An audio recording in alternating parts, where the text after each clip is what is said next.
നമസ്കാരം. ജോസ് കെ മാണി ഇടതുമുന്നണി വിടുമോ? MV ശ്രേയംസ്കുമാർ ഒരിക്കൽ കൂടി ഐക്യമുന്നണിയിൽ എത്തുമോ? അടുത്ത നിയമസഭാ തെരഞ്ഞെടുപ്പിന് മുമ്പ് മുന്നണി മാറ്റം സംഭവിക്കണമെങ്കിൽ അത് ഒരു മാസത്തിനുള്ളിൽ നടക്കണം. കാരണം പഞ്ചായത്ത് തെരഞ്ഞെടുപ്പ് കഴിഞ്ഞുള്ള മുന്നണി മാറ്റം പ്രാദേശികമായി വലിയ അതൃപ്തികൾ ഉണ്ടാക്കും. പല തദ്ദേശ സ്ഥാപനങ്ങളിലെയും ഭരണം ആടിയുലയും. ജോസ് കെ മാണിയെ ഒന്നല്ല 3 വട്ടം UDF കൺവീനർ അടൂർ പ്രകാശ് വിളിച്ചു കഴിഞ്ഞു. ജോസ് കെ മാണി വരുന്നതിനോട് ജോസഫ് പക്ഷം പണ്ടേ പോലെ എതിർപ്പ് പറയുന്നുമില്ല. ജോസഫ് പക്ഷത്തിന്റെ ആ മൗനം തന്നെ സമ്മതമായിട്ടെടുക്കാം.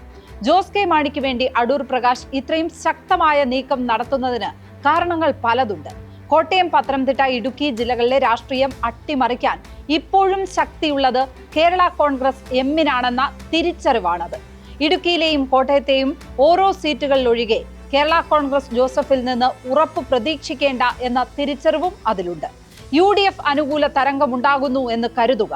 അപ്പോൾ പോലും ഈ 3 ജില്ലകളിൽ കേരള കോൺഗ്രസ് M വോട്ടുകൾ കൂടി ആവശ്യമുണ്ടെന്ന് പറഞ്ഞു വയ്ക്കുകയാണ് അടൂർ പ്രകാശ്.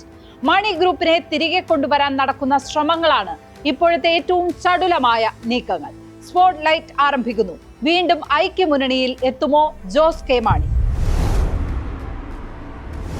എല്ലാ തെരഞ്ഞെടുപ്പുകൾക്കും മുമ്പ് പതിവുള്ള മുന്നണി മാറ്റങ്ങളുടെ സമയം ഇതാണ്. തെരഞ്ഞെടുപ്പിന് ഏതാണ്ട് 6 മാസം ബാക്കിയുള്ളപ്പോൾ മുന്നണി മാറുന്നതാണ് ശീലം.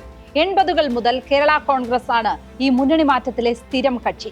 ഒരു വട്ടം LDF-ൽ പോയി വന്ന KM മാണി 3 പതിറ്റാണ്ടോളം പിന്നെ മാറിയില്ല. ഒടുവിൽ ജോസ് കെ മാണി പാർട്ടിയെ നയിച്ച് LDF-ൽ എത്തിച്ചു. PJ ജോസഫ് പലവട്ടം മുന്നണികൾ മാറുകയും ഒറ്റയ്ക്ക് നിൽക്കുകയും ചെയ്തിട്ടുണ്ട്. 2 പതിറ്റാണ്ടോളം LDF-ലെ സ്ഥിരം കക്ഷിയുമായിരുന്നു. ജേക്കബ് വിഭാഗം K കരുണാകരന്റെ DIC-യിൽ ലയിച്ചാണ് ഒന്ന് രൂപം മാറിയത്. ആ തെരഞ്ഞെടുപ്പിൽ TM ജേക്കബും ജോണി നെല്ലൂരും തോറ്റതിനാൽ മുന്നണി ഏതെന്നത് പ്രസക്തമായില്ല. ഒടുവിൽ K മുരളീധരനുമായി തെറ്റിപ്പിരിഞ്ഞ് പഴയ പാർട്ടി പുനരുജ്ജീവിപ്പിക്കുകയും ചെയ്തു. PC തോമസ് സ്വന്തം പാർട്ടിയുമായും ഒറ്റയ്ക്കും ചെന്ന് കയറാത്ത ഇടങ്ങളില്ല. KM മാണിക്കൊപ്പം LDF-ലും UDF-ലും സ്വന്തം പാർട്ടിയുമായി BJP-ക്കൊപ്പവും പോയിട്ടുണ്ട്. കയ്യിൽ സ്വന്തമായി ഉണ്ടായിരുന്ന കേരള കോൺഗ്രസ് എന്ന പേരും ചിഹ്നവും PJ ജോസഫിന് നൽകിയ ശേഷം PC തോമസ് ഏറെക്കുറെ നിശബ്ദനാണ്. PJ ജോസഫിനെ UDF-ൽ എത്തിക്കാൻ സഭയാണ് വഴിമരുന്നിട്ടത്. സഭയുടെ സമ്മർദ്ദം കൂടി ആയതോടെ KM മാണി ആ വരവിന് വഴങ്ങുകയായിരുന്നു. അങ്ങനെയാണ് ലയനം സാധ്യമായത്. ഇപ്പോഴും സഭയ്ക്ക് കേരള കോൺഗ്രസ് M UDF-ൽ നിൽക്കുന്നതിലാണ് താല്പര്യം. അധ്യാപക നിയമന വിവാദം പുകയുന്ന ഈ സമയത്ത് കേരള കോൺഗ്രസുമായുള്ള ചർച്ചകൾ സഭ നടത്തി എന്നാണ് വ്യക്തമാകുന്നത്. ആ ചർച്ചകളുടെ ബലത്തിലാണ് അടൂർ പ്രകാശ് 3ാം വട്ടവും വാതിൽ തുറന്നിട്ടിരിക്കുകയാണെന്ന് ഓർമ്മിപ്പിച്ചത്. ജോസ് കെ മാണിക്ക് UDF-ൽ പോകാനുള്ള പ്രധാന തടസ്സം കോട്ടയത്തെ കോൺഗ്രസുകാരുമായുള്ള ഭിന്നതയായിരുന്നു. ഉമ്മൻചാണ്ടിയും KM മാണിയും തമ്മിലുള്ള ഇരിപ്പുവശത്തിന്റെ ബലത്തിലാണ് കോൺഗ്രസും കേരള കോൺഗ്രസും 3 പതിറ്റാണ്ട് വലിയ അല്ലലില്ലാതെ കഴിഞ്ഞുകൂടിയത്. ഇപ്പോൾ അവർ 2 പേരുമില്ല. ഇരു പാർട്ടികളിലെയും അണികൾ ആജീവനാന്ത ശത്രുക്കളെ പോലെയാണ് പെരുമാറുന്നത്. പാലായിൽ ജോസ് കെ മാണി തോൽക്കാനുള്ള പ്രധാന കാരണവും ഇതായിരുന്നു. ഇടതുമുന്നണിക്ക് പരമ്പരാഗതമായി കിട്ടുന്ന വോട്ടല്ലാതെ മറ്റൊന്നും ജോസ് കെ മാണിക്ക് കിട്ടിയില്ല. UDF പാളയത്തിൽ നിന്ന് ഒന്നും അടർത്തിയെടുക്കാൻ കഴിയാതെ പോയതുകൊണ്ടാണ് തോറ്റത്. റോഷി അഗസ്റ്റിനും N ജയരാജനുമൊക്കെ പാളയം കടന്ന് വോട്ട് പിടിച്ചതുകൊണ്ടാണ് LDF-ൽ എത്തിയപ്പോഴും ജയിച്ചു കയറാൻ കഴിഞ്ഞത്. ആ ഒരു ആനുകൂല്യം പാലായിൽ ജോസ് കെ മാണിക്ക് കിട്ടിയില്ല. അതിനു കാരണം കേരള കോൺഗ്രസുമായുള്ള നിതാന്ത ശത്രുതയാണ്. ജോസ് കെ മാണിക്ക് ഐക്യമുന്നണിയിലേക്ക് പോകാനുള്ള പ്രധാന തടസ്സവും ഈ ശത്രുത തന്നെയാണ്. റോഷി അഗസ്റ്റിനും N ജയരാജുമൊക്കെ വീണ്ടും ഒരു UDF പ്രവേശനത്തെ സ്വാഗതം ചെയ്താൽ പോലും ജോസ് കെ മാണിക്ക് പലവട്ടം ആലോചിക്കേണ്ടി വരും. കോട്ടയത്തെ കോൺഗ്രസുകാർക്ക് ജോസ് കെ മാണിയോടുള്ള ശത്രുത പറഞ്ഞു തീർക്കാതെ തൽക്കാലം ഒരു ഐക്യം സാധ്യമല്ല എന്ന് തന്നെ പറയാം. വരുന്ന നിയമസഭാ തെരഞ്ഞെടുപ്പ് പൂർണ്ണമായും കേരള കോൺഗ്രസുകളുടെ 2ാം തലമുറയുടെ നിയന്ത്രണത്തിലാകും എന്നാണ് നിഗമനം. 84 വയസ്സ് പിന്നിട്ട PJ ജോസഫ് മാറി നിൽക്കും എന്നാണ് സൂചന. അതോടെ പാർട്ടി പൂർണ്ണമായും മകൻ അപ്പു ജോൺ ജോസഫിന്റെ നിയന്ത്രണത്തിലാകും. Jose K Mani, Appu John Joseph, KB Ganesh Kumar, Anoop Jacob എന്നിവരാകും കേരള കോൺഗ്രസിന്റെ നായകർ. PT ചാക്കോയുടെ മകൻ PC തോമസും KM ജോർജിന്റെ മകൻ ഫ്രാൻസിസ് ജോർജും നിലവിൽ ഐക്യമുന്നണിയിൽ തന്നെ ഉള്ളവരാണ്. UDF-ലേക്ക് വരാൻ തൽക്കാലം സാധ്യതയില്ലാത്തത് KB ഗണേഷ് കുമാറാണ് എന്ന് പറയാം. ഉമ്മൻചാണ്ടി സർക്കാരിന്റെ കാലത്ത് അത്രയേറെ കോൺഗ്രസ് വിരുദ്ധൻ ആയി മാറിയിരുന്ന KB ഗണേഷ് കുമാറിന് രാഷ്ട്രീയ ജീവശ്വാസം നൽകിയത് LDF ആണ്.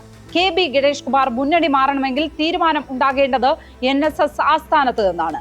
R ബാലകൃഷ്ണപിള്ളയുടെ കാലത്തും അങ്ങനെയായിരുന്നു കാര്യങ്ങൾ.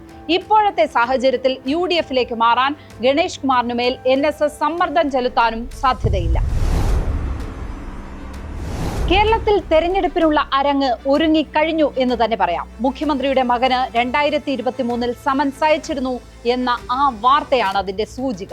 LDF-നെ വീഴിക്കാൻ മുഖ്യമന്ത്രിയെ ആക്രമിക്കുകയല്ലാതെ വഴിയില്ല എന്നാണ് ആ തിരിച്ചറിവ്. 10 വർഷം ഭരിച്ച ഒരു സർക്കാരിന് സ്വാഭാവികമായും എതിർപ്പുകൾ നേരിടേണ്ടി വരും. എത്ര മറച്ചുവച്ചാലും ഭരണവിരുദ്ധ വികാരം ഒരു സത്യമാണ്. അയോധ്യയിൽ ക്ഷേത്രം പണിത് പൂജ നടത്തിയ ശേഷം വന്ന തെരഞ്ഞെടുപ്പിൽ പോലും നരേന്ദ്രമോദി കഷ്ടിച്ചാണ് ജയിച്ചു കയറിയത്. ഘടകകക്ഷികൾ ഉണ്ടായിരുന്നില്ലെങ്കിൽ അധികാരം കിട്ടുമായിരുന്നുമില്ല. 10 വർഷത്തെ ഭരണം ഉണ്ടാക്കിയ അതൃപ്തിയാണ് അതിനു കാരണം. നരേന്ദ്രമോദിക്ക് നേരിടേണ്ടി വന്ന ആ എതിർപ്പ് പിണറായി വിജയനും നേരിടേണ്ടി വരും. 2021 ഭരണവിരുദ്ധ വികാരം മറികടക്കാൻ നിരവധി സാഹചര്യങ്ങൾ ഉണ്ടായി. ആ സാഹചര്യങ്ങൾ 2026 ഇല്ല.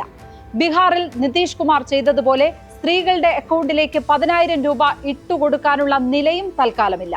പക്ഷേ മുന്നിലുള്ളത് ഒരു മഹാമേരുവാണ്. LDF-നും UDF-നും അത് വളരെയേറെ പ്രധാനപ്പെട്ടതാകുന്നതിന് കാരണങ്ങളുമുണ്ട്. കേരളത്തിൽ കൂടി ഭരണം പോയാൽ CPIM-ന് പറഞ്ഞു നിൽക്കാൻ ഒന്നുമില്ലാതാകും. നിലനിൽപ്പ് തന്നെ പരുങ്ങല്ലാകും.